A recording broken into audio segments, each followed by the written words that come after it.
Hello Hello mayam. mayam. Ako'y ngasi tarbus sabay challenge tawjagadawri. Si tarbus ani ji punna kilo mangani. Si kaya din na. Mayo kandang rumbara hay na ilay hay. Maji mi sum mi ga diwa kaya ngang da bako imungi mi ga dang loina batang wangang badoyin.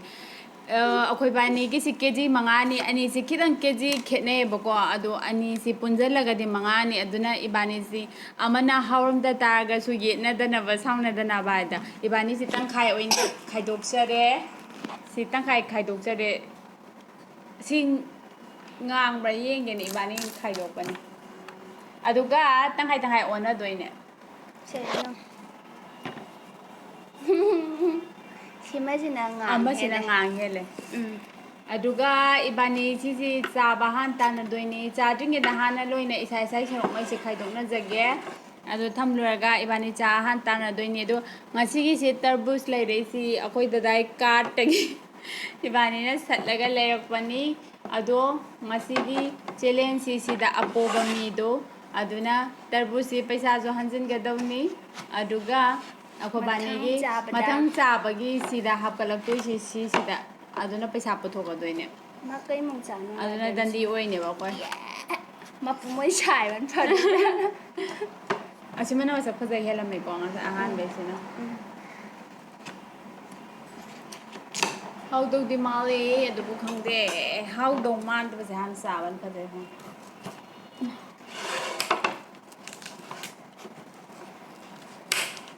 Ko si lui ba su han ba. Pulap sa ba su. Ngamba. Almay na tawga. maru ga ekta yot yot phajai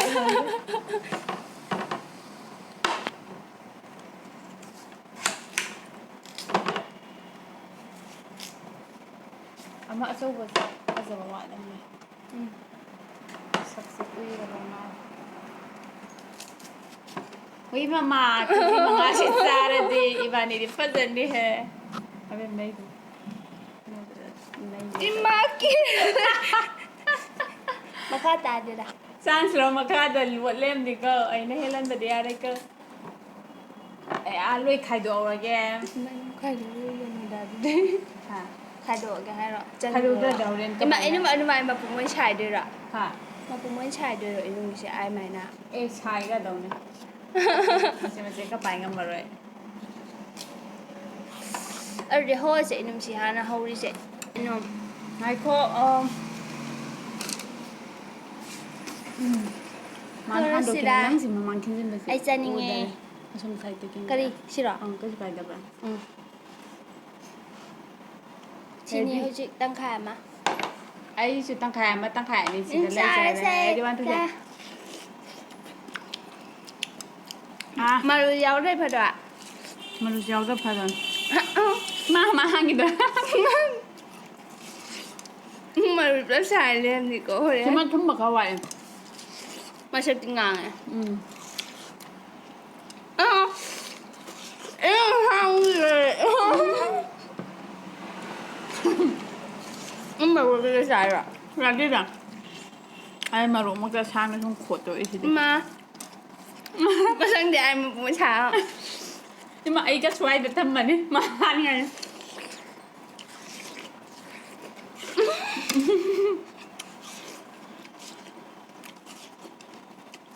Nếu mà anh đi rồi không à? Không thôi. ôi đi chơi lên xin nào mà sao một cái bút thì trâu liền á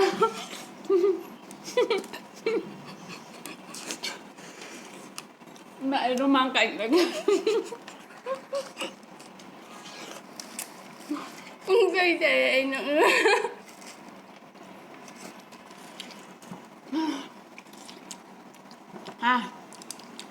Không gây chạy à? đây đây đây rồi Chúng bảo đấy. không biết gì mà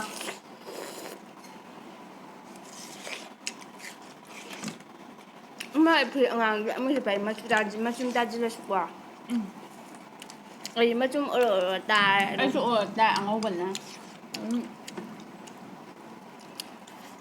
challenge của mình là hết rồi chỉ mong ngang hoa ram đấy นี่มีรวยกันแดด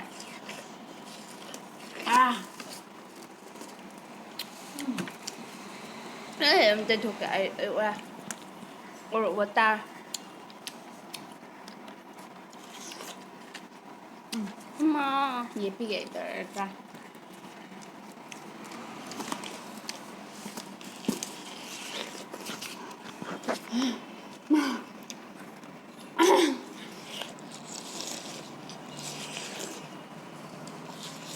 Mang competition thuộc ai nhỉ?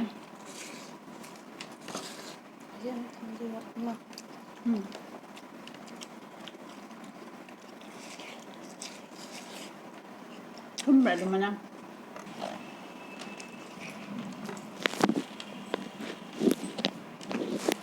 Mà thật ra khác anh nằm cái đó.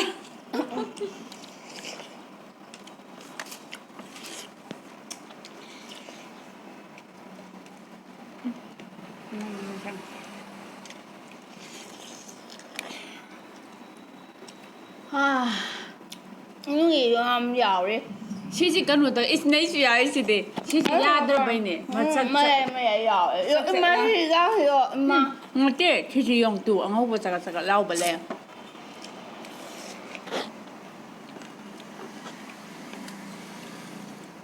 마루 사이가래 마루가 유월래 我整个是傻着没有是傻的吧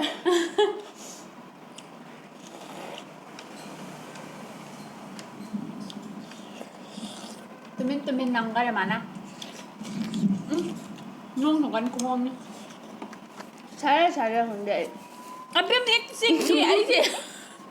아이지 앞이네 많이 뭐 또나 something bàiนี่สิปุ๊บเดินจ้าไปหาไปสิมาโชว์โชว์เล็กจริง cái ý mình đuổi mà tua ngay lên thành ra นางจ้าเฉย một năm cái này chỉ là 5 tiền chi thôi มันหาได้อยู่เลยเนี่ย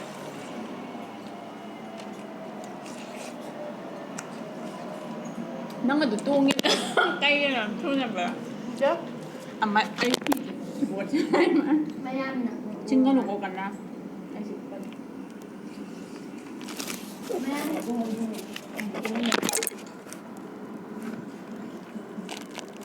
กูได้เตะอ่ะ mà ai gì thanh rồi à trong mìnhจะ不行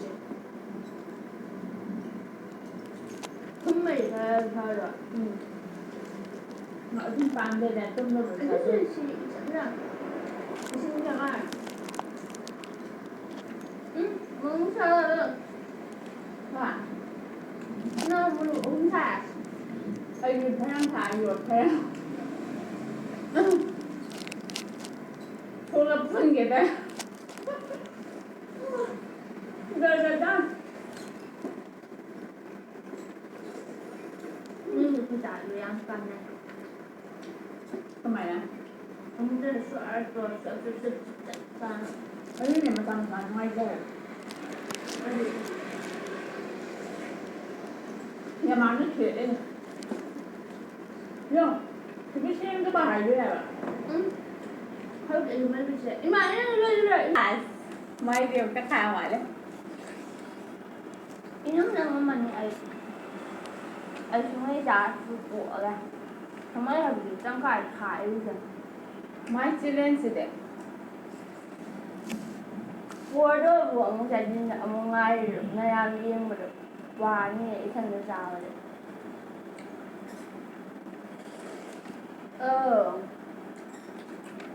tấm tấm đôi khi là để mà chứ là một thứ nào ấy cứ lên lên này nằm sang chờ là nó cứ màu xà mà luôn ấy để nó sẽ để xài đuổi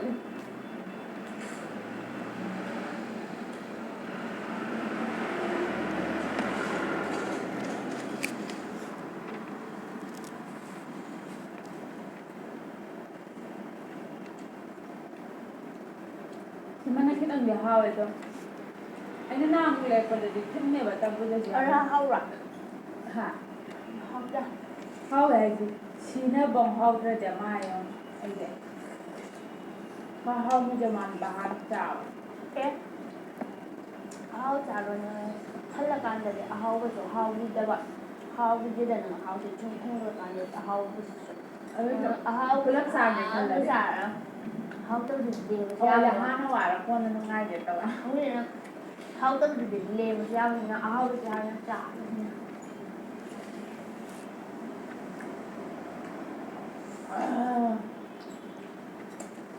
học trở số thành cái cái này có thể không học đi ổn nhá thì đào trang không bật đi na mấy em xài thì cái không cài chứ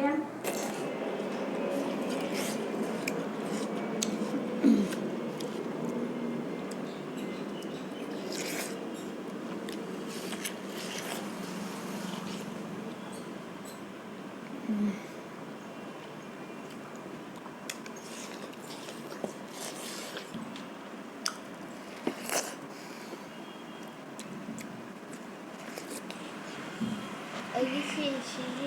lemon girl ko la na si sai em chào mai được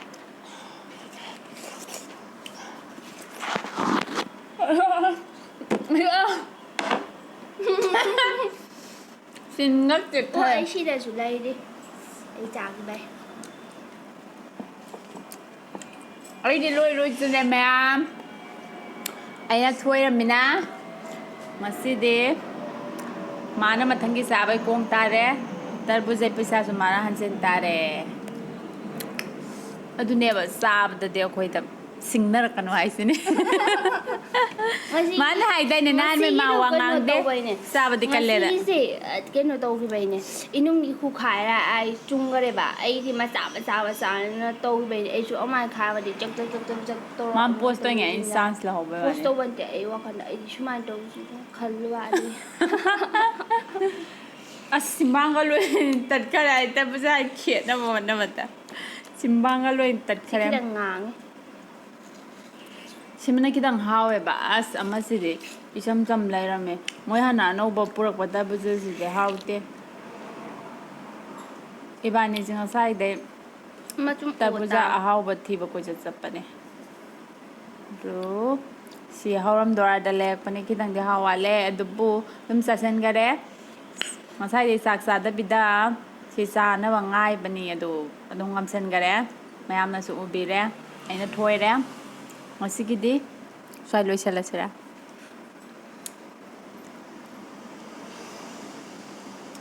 maru mayam aduna aina haidro si apa apa ba jinjak su mayam ma chabiu aduga sajen tawbadi kauna roisi haksang phana punsi sangna mayam entertain tawminaraga khoi mayam hingmin na khisi mayam agoi channel si su da na yengbiyu support tawbiu share tawbiu amadi subscribe sandokpiu mayam da sandokpiu please sandokpiu ko adudi ngasigi oinadi mayam sai da kainarase mathang amuke atopa sabagi video amada mok thingnarase do sahaning basu mayam haibira o asigi di